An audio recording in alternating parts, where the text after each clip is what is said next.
science of turning fiction into fact. Sometimes kind of real architectural life interferes with intellectual architectural life. There is no such thing as architecture.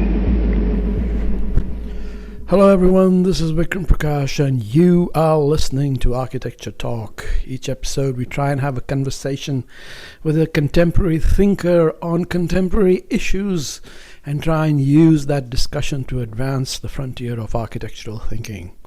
This is the first episode of 2021 and boy, it has been a tumultuous start for us, not only with the virus which continues to rage and the vaccines which are hopefully around the corner, but with the election here in the United States and the various controversies around the world that seem to be dominating the news.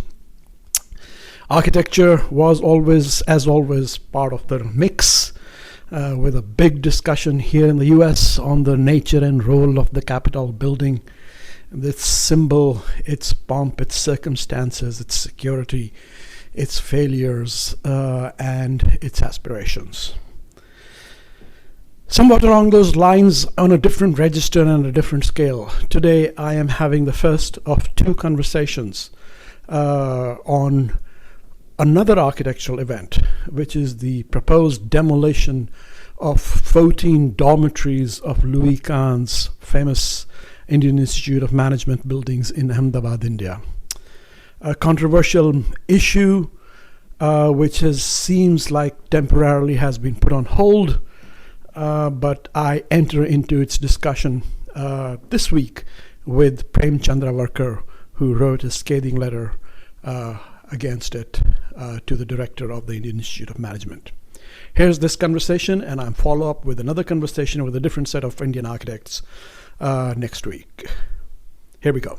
Thank you for coming back to Architecture Talk, Prem. It is such a delight to have this conversation with you. My pleasure. I have been reading your letters, open letters to the director of the Indian Institute of Management in the context of the, from my perspective, sudden and unexpected decision that they made to demolish 14 of Kahn's dormitories in that famous campus.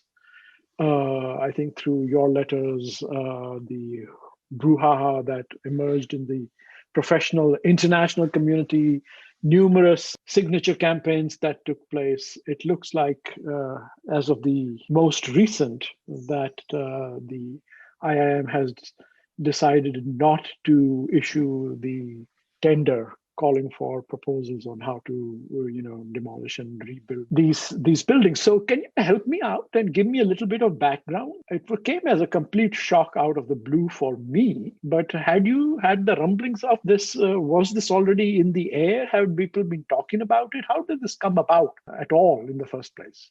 It came as a complete shock to everyone, including the Somaya and Kalapa, the architects who have been working on who had been contracted to work on the conservation of the Kahn buildings in 2014.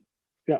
As recently as 28th November, Brinda Somaya gave an online talk to Sept University on the IIM conservation and mentioned nothing about a proposal to demolish because she hadn't heard of it. It later came out and the director of IIM Ahmedabad admitted to me in a letter that the decision to demolish these dorms and reconstruct new ones in their place was taken at an internal meeting where Somaya and Kalapa were not present.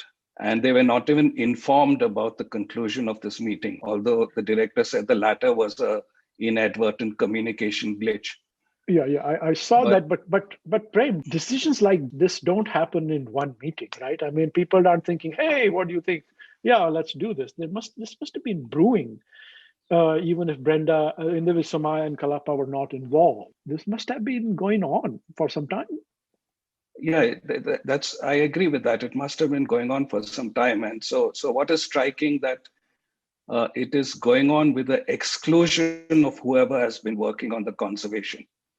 So here they are asking, they're making a claim when they announce this invitation to architects to bid to design new dorms, that the dorms are inherently not conservable, that there are serious structural and other maintenance issues, Right. and therefore they portray it as though it is a painful but necessary choice. Yes. Yes. So the fact that they're making this choice without consulting, without speaking to the person who has been working on that conservation for the last 6 years, who has won a UNESCO award for that conservation, part of the conservation effort done so far. They won it for the conservation of the library building. Yeah. So the fact that it was done without consulting them throws serious doubt on whether there was really any serious intent to consider conserving them. Right. In IIM's defense, I have to note that there are very serious structural and maintenance issues. The dorms are in very bad shape. IIM bears a certain degree of responsibility for that neglect over the years. Yeah. But there are serious issues. But like your letter pointed out, I mean, there are universities that are, hundreds of years old that have maintained their character and dignity while expanding and renovating and seismically being retrofitted around the world, in Europe, certainly, here in the United States, even in many other parts of Asia. So it's not a question of, so obviously buildings need maintenance and repurposing and upkeep and development and growth. But the decision to demolish so many of them in one fell swoop, what do you think are the real motivations for this? I think this is, there's an underlying issue here about what we consider history and heritage in India and how we relate to it in today's age. And I think this problem has been endemic since independence, because if you remember the moment of independence, and there's an interesting book by Michael Walzer, who talks about how a lot of liberation movements have led to fundamentalist counter movements. Right. And he argues that he studies 3 liberation movements: India, Algeria, and Israel. And he said all of them were led by people who had been educated abroad.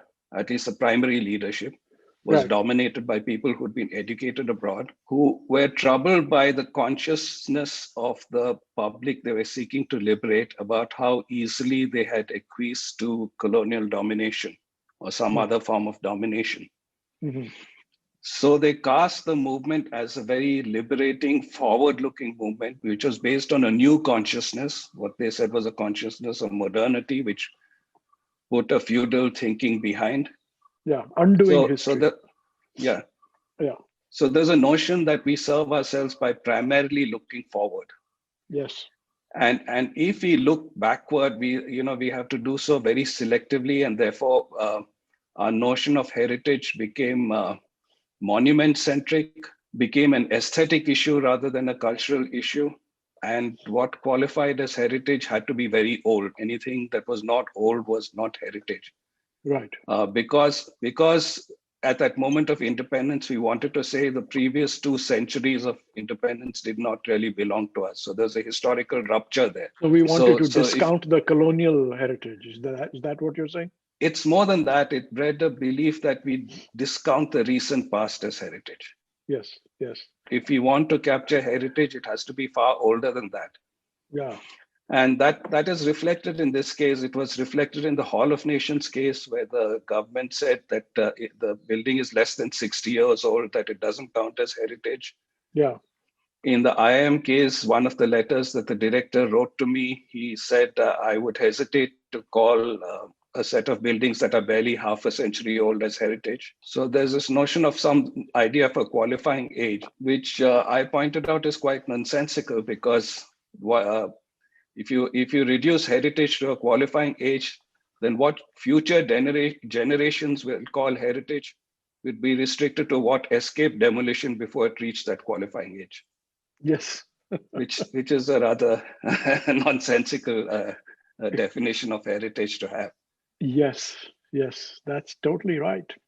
But let me return back to this very interesting provocation you have made, that this idea that we must forever look ahead and not behind is a sort of a neo-colonialist way of thinking, which in a sense was coded into the modern Indian political imagination. I take it you even by the Nehruvian nation state. And I'm thinking, Chandigarh, for instance, was supposed to be quote unquote unfettered by the traditions of the past and this and that. Mm-hmm. So surprisingly, you are saying that it is a continuation of that idea that we are witnessing today. And I suppose in that sense, modernism in general can be faulted because modernism also was not usually for preservation. It, at least by claim, turned its back on history. Firstly, it didn't turn its back on history totally, because as people like Colin Rowe or Alan Cohoon have pointed out, even a figure like Corbusier used compositional techniques of course. That come from classical design. Yeah. Rowe's famous essay, "The Mathematics of the Ideal Villa," and there are many others. But Kahn was different from many of the other modernists in the sense that he repeatedly articulated as a key value that whatever you design has to hold eternal values. He raised a very high yardstick for heritage about it reflecting eternity. Mm-hmm. No, of course, yes, he did. So you would not make the argument that we have to think of this decision as part of the dismantling of the Nehruvian nation state that we are witnessing in South Asia today or India today? What is your sense of the correlation between that political agency and this kind of demolishing of modern heritage, whether it's the Hall of Nations or whether it's the IIM over here, whether it's some of Habib Rahman's buildings?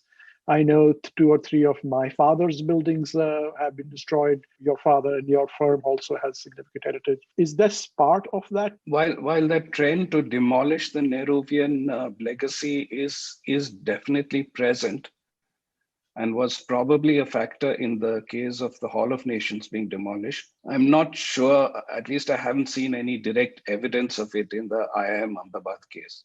I don't know if that was a motive. Here, I think they did recognize serious conservation issues, challenges, and perhaps there was just a sense of fatigue in dealing with them. And since they said it's only half a century old, so they choose to not consider it heritage.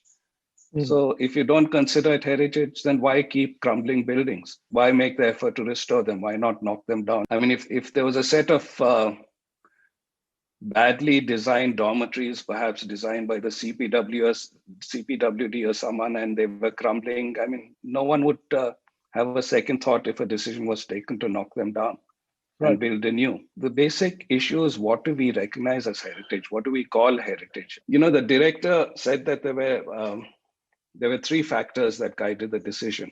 He said this in a letter to alumni when they announced the decision to demolish to alumni. And he said there were functional needs, there was cultural heritage, and there was available resources. Now, of the 3, cultural heritage is the only one whose value is almost wholly intangible. Mm-hmm. So if you're assessing 3 needs, how do you give weightage to these needs? Mm. So obviously, if you say that these are 50 years old, so they can't qualify as heritage, then you're not giving a weightage to heritage. So there isn't a perception to truly assess that as heritage, despite the fact that on the IIM website, the restoration effort is documented and saying that Kahn's buildings instill a sense of awe and wonder in whoever visits them. There have been earlier people maybe who were visionary and have enough to recognize the value of heritage. I can't think of another major public institution that names its central open space after the architect. It's called Louis Kahn Plaza. So there was some recognition in the past, but clearly that recognition has gone now. Yeah. And I think as a nation, this is a symptom of a wider problem. And as a nation, we have to confront this question of what we call heritage. And I have been arguing, I wrote a piece just after the Hall of Nations was demolished, looking at this question and saying that it is a mistake to perceive heritage as belonging wholly to the past. It is actually a very contemporary moment where we look at the past and choose, have the discernment to choose what is worth remembering. Mm-hmm. And if there's something that encapsulates what is worth remembering, then we should preserve that thing that encapsulates it. Now, if you look at it that way, if there's something that what is worth remembering, it could be something that happened 500 years ago, or it could be something that happened yesterday. Well, that's a tough one. So what was your criteria for things worth remembering? Well, I think if IIM has admitted, if these buildings instill awe and wonder in whoever visits them, then that shows that there's some value that is worth remembering. Yeah. How much of architecture does that? Yeah. There's a lot of award-winning architecture, but it doesn't instill awe and wonder. The science of awe is very recent. It's only been recognized as something worthy of study. And there's an interesting paper which tries to put it down by Jonathan Haidt and someone else. I forget who the second author is. And the idea is that you see something which is greater than you are.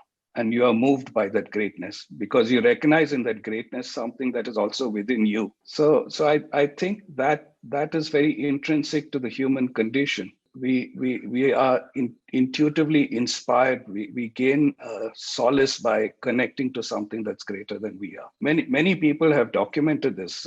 Philosopher Thomas Nagel has documented it. He calls it perspectival ascent, that we always seek a wider perspective than what we can see from our two eyes, because we realize we're embedded in a world that's bigger than we are. Or Viktor Frankl, in his study of concentration camp survivors, documented in his book, Man's Search for Meaning, again talks about this anchoring of skin. The people who survived the camps were people who were anchored in something greater than themselves. And that gave them the grit to survive, whereas others succumbed and gave up. So if we say as a culture, we have to pursue what gives our life purpose and meaning, and that's by connecting to something greater, we have to have that capacity in today's culture. And one of the ways to do it is to look at what has happened in history and study history and look for examples by which we do that. And we have to develop the capacity to do that. In the old world, this was encapsulated by the idea of faith, that there was a larger engine at play, which can be said to be the divine plan. And then you submitted yourself to the functionings and machinations of that larger plan. Then we had the nation state, and you sort of submit and work to the machinations of the nation state. Then there are the ideas of the beautiful or the sublime, which you're talking about a little bit.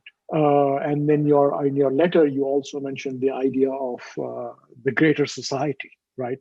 Or some people talk about the commons, the idea that we are part of a larger socius, which is not simply the mathematical sum of all the individuals. Is architecture another one of these things, or is architecture inscribed into these larger discourses as a sort of a manifestation, a embodiment of the presence of these things? I'm thinking, for instance, the idea of the nation state. Consider oneself belonging to the nation, which is an intangible idea. Where is the nation? Then to a certain extent, there is the government, there is taxation, but then there are the monuments of state and the architecture of state, which helps to visualize it along with the flag and the currency. Is that how you think architecture functions in these processes, or is architecture by itself, through the idea of the eternal or the universal, or that you have been citing, and access to the larger narrative by itself? That's a complex question, because you're raising a question that has been debated without satisfactory conclusion amongst architects for a long time, which is the question of the autonomy of architecture.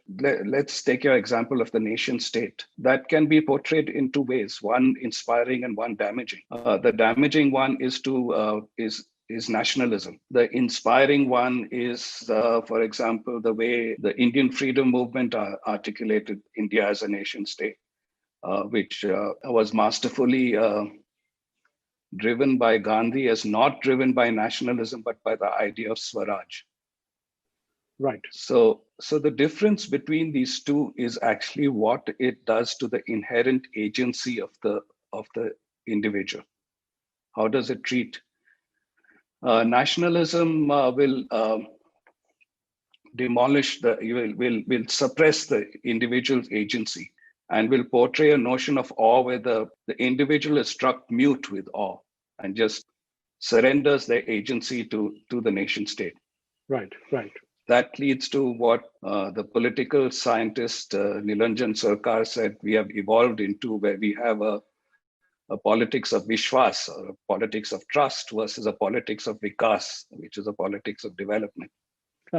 That's nice. But yeah. If you look at Gandhi's idea of the agency of the person, then you have to start looking at how we construct a society, construct the spaces for society where this agency can flower, that individual agency. Part of it ties into how we discover that wonder. The way we discover wonder and awe is in the resonances with each other, in the way we engage with each other, rather than in some predetermined ideal. Because to encapsulate it in terms of a predetermined ideal is to negate individual agency. To say it is something continuously constructed and discovered. And this is something we're doing, right? We are having this conversation. Right. If either you or I make a statement, and sometimes you might make a statement where both of us say, aha, this is important. So we're discovering a resonance. Or if someone says something funny and we both laugh spontaneously, we're discovering a resonance. Right. So in those resonances, we are discovering something that is greater than ourselves. Mm-hmm. So, but how do we inscribe architecture into this now? To me, it's the idea of inhabitation. And that I think is a poorly understood, explored, articulated concept in architecture. The way we are taught architecture, we're always, when we're in architecture school, we're always next to our design talking about. We're showing it to a professor in a student crate. We're defending it to a jury. When we graduate, architects assess their success in mechanisms of peer review. Right. Like, does the work win recognition? Does it get published in the reputed journals? And does it lead to invitations on the lecture circuit? Mm-hmm. So in these mechanisms of peer review, the voice of the architect is kept alive, either directly or indirectly through critique. So there's a belief that has bred in the profession that the value in architecture depends on, derives from what I have to say about architecture, what I have to say as an architect. You sound skeptical. I'm very skeptical about that, because in actual practice, when I complete a building and hand it over for inhabitation, I disappear from the scene. My voice is forever silent and the building has to speak for itself. So I have to design so that I facilitate a process of inhabitation that breeds value. That is my challenge. And I believe that the meaning of a work of architecture does not spring from its moment of creation, but from a process of inhabitation over time. Memories ensue. So give me a great example. Give me an example of a... Well. For example, take the IMA dormitories, which is why we gathered here to discuss. In response to my open letters, I have received feedback from IIM alumni, talking with great affection about the time they spent there. In fact, one person was so sensitive about Kahn's vision, he'd obviously connected with it. He was almost speaking like an architect. He talked about the equilibrium of light, shade, and openness. He talked about the balance between community and individuality. There was a deep bond of affection that had come up between him and the dorm he inhabited. So this is an aesthetic that accrues over time. And I call it an aesthetic of absorption. Whereas architects have trained themselves in the aesthetic of expression. But by that logic, if a building does not receive that aesthetics of absorption or the affection of its inhabitation, inhabitants, then would you not stand up to defend it?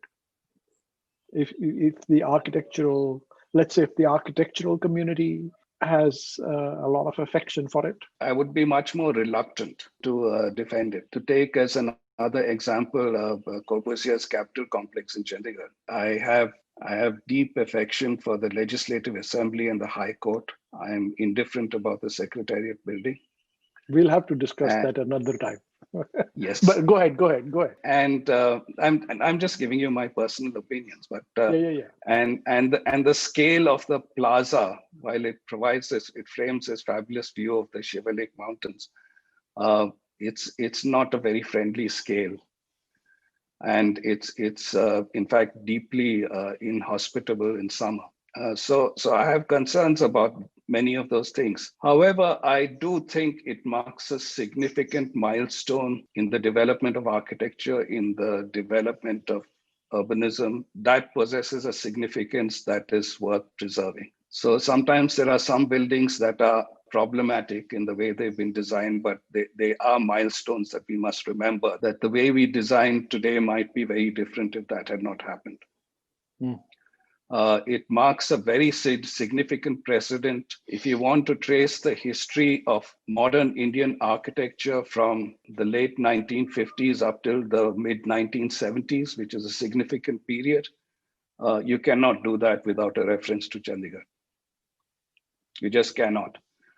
So it possesses a significance in history that would make it worth a thought, even if I feel that there are problematics in its aesthetics of absorption. So I'd say that the bar is much higher when you have not connected with the inhabitant.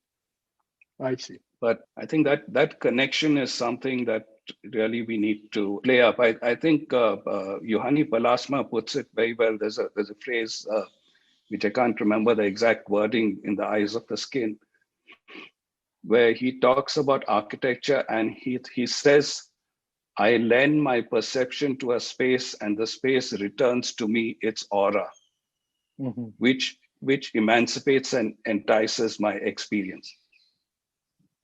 So he's talking about a dialogue that ensues. Now, I can't, as an architect, I can't control how a person chooses to lend their perceptions. I can't control how they're emancipated and enticed, but I can, as an architect, I do control the aura. And the aura is, I think that's an important word which is neglected in architecture, because it's a spirit that emanates from a person or thing, right? It can, inanimate objects can also have an aura. So the creation of that aura and the dialogue between the aura and inhabitant is important.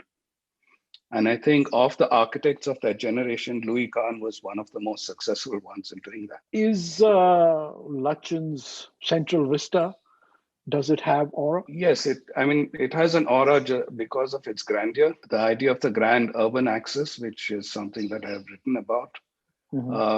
So yes, it does. I think it does have an aura, and I think it had that effect on the influence on the plan. Although Herbert Baker had a lot to do with it also. Right. But he was a master in architectural composition and at building a hierarchy of scales, both in plan, section, and elevation. And I think he did have. You see that in all of his architecture, but you see that particularly in the plan of Central Vista also. So I think, yes, it does have an aura. I think what is important about it is, again, not what Lutyens intended, but to look at how the space was inhabited. Also, there's a set of wonderful photographs taken on Vijay Chowk on 15th August 1947.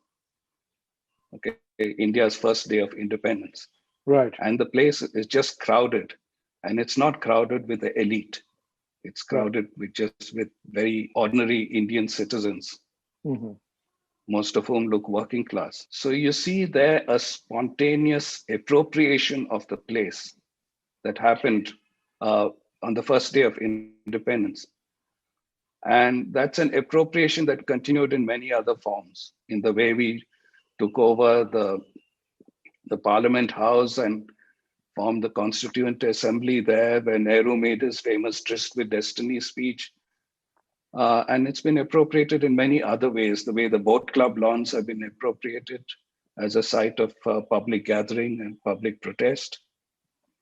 The way the lawns of the India Gate hexagon have been appropriated by a process of inhabitation post-independence, where a lot of children who've grown up in Delhi, it's a very important space of memory for them.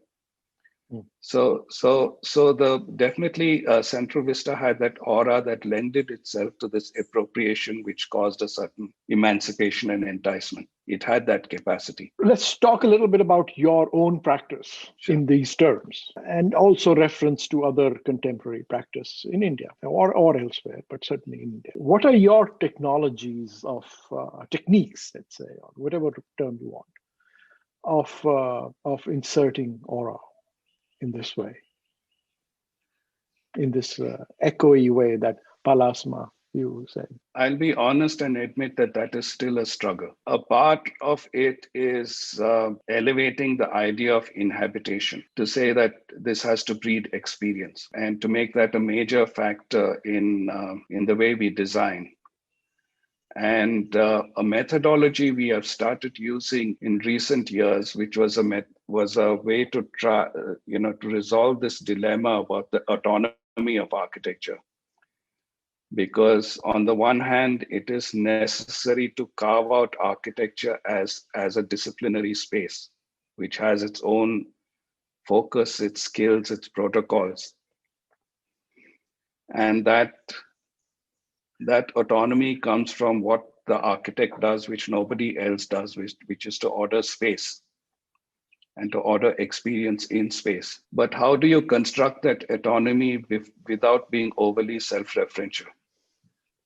Because that is what has happened within the community of architects, because we judge ourselves by peer review, and it's bred a self-referential culture, where I believe most architects are actually designing for other architects, and the constituencies they are meant to serve get short shrift. So we try and think about this question. And to resolve it, we've come up with two terms which we use in a very specific way. We call them proposition and diagram. And the proposition is a statement about life. It is not a statement about architecture. It's an aspirational statement of what life is, relevant to the project that we're undertaking. And the diagram is to do with the autonomy of architecture. It is to do with the spatial order. And we try and see how does the diagram contain the proposition in a manner that's intelligible to the inhabitant. So for example, if we are designing an educational institution, we might come up with a proposition saying the place is a community of learners. And then we might come up with various ideas about the various scales and characters and qualities of the different kind of communities, ranging from the intimate discussion to the large-scale discussion, trying to think of planned community versus serendipitous community. So we try and articulate those values, and then we would try and come up with a spatial diagram that seeks to contain those propositions. Okay. One of the things I wonder about is, in the modernist project, the nation state put its weight behind architecture in a significant way.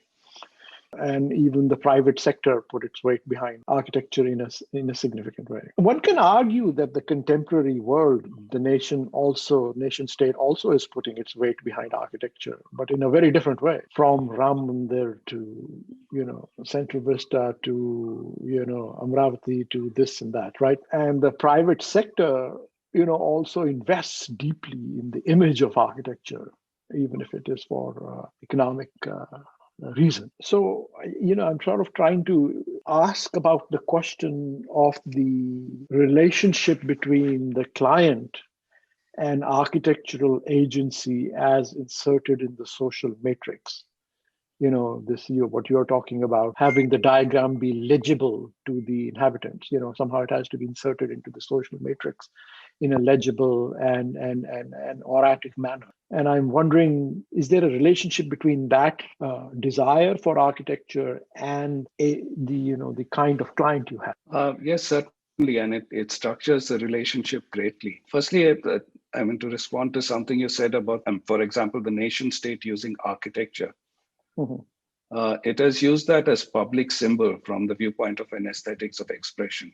It has not used it from an aesthetic of absorption point of view. So that's the first thing that I would point out. Today or ever? Almost ever, I would say. It hates to use black and white statements, putting everything in one basket. It's always more nuanced and complex. But in general, in the general trend, I would say, is that way. Whereas what it should do is really try and construct an architecture that would represent the kind of values that someone like Hannah Arendt argued about, which says to inhabit societies, to be political, that is, you come out into a public realm to interact with others. And we have to think about how we facilitate and construct and design those spaces. The relationship with clients is important. And in that way, I'm affected by the fact that I run a legacy practice. It's not a practice I founded myself. And it was a practice which has its roots in the early 1950s. And if you see what was happening in architectural practice at that time, and actually my father who founded the practice, one of his very early jobs which he got in the late 50s was a project for HMT, which was very close to Chandigarh. And the HMT factory? Yes. And on the road to Pinjore? Yes. I spent a lot of time there. Yeah. It's probably completely changed from what he did. But the point is that he spent close to 2 years, most of his time in Chandigarh, which is like a really historically loaded time to be there. Oh, I didn't know that. What was just working on that project? Working on that project. So from about, I'm not sure of the exact dates, but I think it was 59, 61 or 60, 62, somewhere around that time. Okay, and you know very well that's a really loaded time to be there. Yeah, and, of course. And I was always struck by how come he spent that time there without coming under the Corbusian influence, which was the dominant trend in Indian architecture for a long time. And my first visit to Chandigarh, which was much later when I was in architecture school, in fact, I think just after architecture school, I spent time walking the city to try and find influences. And the only possible influence, the only possible resemblance I saw was in the Maxwell Fry and Jane Drew housing, which again is not Corbusian at all. But I was struck by that. And I started, my father died when I was 7 years old, so I don't have a memory of him as a person. Through anecdotal histories, talking to my mother, and then having the opportunity to see the legacy of the firm that ensued after his death. Yeah. And trying to analyze that. And it took me a long time to figure this out. But I realized that the preoccupation was very different. It was not about constructing symbols of the new modern independent India. Right. It was the major preoccupation was about earning the respect and affection of the community within which you practiced through the architecture you created. Yeah. So I call this architecture of the background. It's a more contextualized, localized process. And that's a value I have sought to preserve. And especially in some of the relationships we have struck with clients. And when you do that, and to connect to that earlier point I said, is that we discover values in resonances with each other. We seek to, as far as possible, I can't say it's universally successful because not every client is receptive to it, but to kind of have that dialogue, a spontaneous, informal dialogue, which drives that process where we discover those resonances. And it proves something also, because sometimes you recognize those resonances and those resonances also affect how you view your failures. So, for example, we got a project with a large software company where they'd already rented a very large office building, and it was to redo the interiors, looking at the proposition of the office as a community too, a community of practice. We came up with this concept that we call the fractal office, which tried to have some visual similarity at various scales. ranging from small groups of 7 to a sort of agora-like space where the whole floor, a large floor plate could gather. And the client liked it. But then afterwards, when one has to visit these spaces, right, to see whether what you have created worked, and we found it hadn't worked. People were still, although we hadn't followed the cubicle grid, people were still sort of wedded to their cubicles, were not using these community spaces. And when I expressed my disappointment, I said, I think this has been a failure. And when I said this to the CEO of the company, he said, yes, it is a failure, but it is not your failure. It is our failure. Because we have not bred the management attitude. We would have used those spaces only if management takes the lead in demonstrating how they are to be used. He says that we need our managers to step into those spaces and use their potential. And he said this was shortly after the 2008 financial crisis.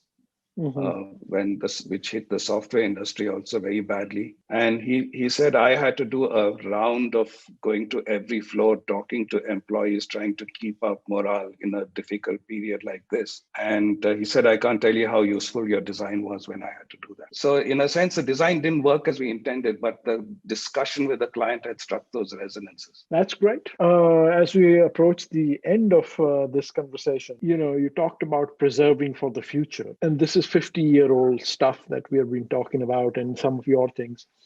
What is the state of forward, present, and coming practice in India today? Do you think it's going to be preservation worthy? Hopefully, over time, yes. I see encouraging trends in the younger practices. There are, of course, two sort of trends which one is people who want to who are very form-oriented, visual impact-oriented, and want to be the next Zaha Hadid or Frank Gehry. I see an encouraging number of younger practices who are not concerned with public symbol, who are not concerned with grand theory, and whose preoccupation is the palpability of place. And I see that in practices in not just one city, as I've seen that in multiple cities. So to me, that's the sign of hope. And I think the profession really needs to think about the kind of forums that it creates, which it can sort of encourage that. And in some ways, I think it's not just these young practices who are ready for it. 4 years ago, I was the curator of the Indian Institute of Architects Centenary National Convention, which was held in Bangalore. And I did it on the theme of imagining the Indian city, that the problem that trying to deal with the fact that we don't have an imagination of the city in India, even amongst the profession. I was a bit nervous about doing it because typically the National Convention of the Indian Institute of Architects is, just architects showing their work, which is you can sit back and enjoy the nice images. And it's people coming there to have a good time. Right. And here we were organizing this 2.5-day conference where no architect presented work, where every session had a very strong intellectual theme.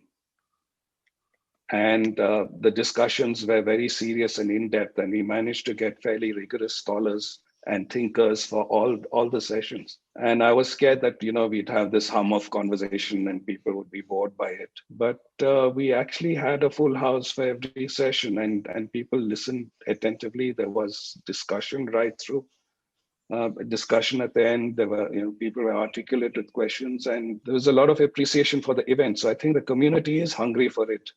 But it hasn't built up the necessary rage to say this is what we must have. But those kind of things, seeing many of the young practices, just seeing the kind of work that was submitted to the Indian Institute of Architects National Awards year before last, there are encouraging signs. There's still not dominant trends, but there are signs. Okay. In conclusion, so what are the next steps with IIM? What happens from here? Do you know, or what's going to go? They have not constituted a committee to. I'm sorry, they've not made a commitment to preserve the dome. They have just put on hold the current plan to demolish them and invite new designs to replace them. They put that on hold. And they have said that they will constitute a committee to look into the matter. Right. Who will be on that committee? What will be its terms of reference are yet to be known. So vigilance is still needed. Right. We need to make sure that the committee has people who can value intangible heritage. We need to make sure that the experts who have been working on the conservation have a voice in this committee. So these things are yet to be seen. So we have to see what evolves from there. So the fight goes on, of course. Prem, always a pleasure to have this conversation with you. Thank you for taking time out again to be on Architecture Talk. My honor. Thank you. Thank you for listening to Architecture Talk. This is your producer, Amelia Jarvinen. We hope you enjoyed the conversation, and if you did, please subscribe and rate us on iTunes or Spotify. We would also love to hear from you if you have any suggestions on new topics or guests. You can always reach out to us on our website, Facebook, or Instagram. Thanks again, and until next time, this is Architecture Talk.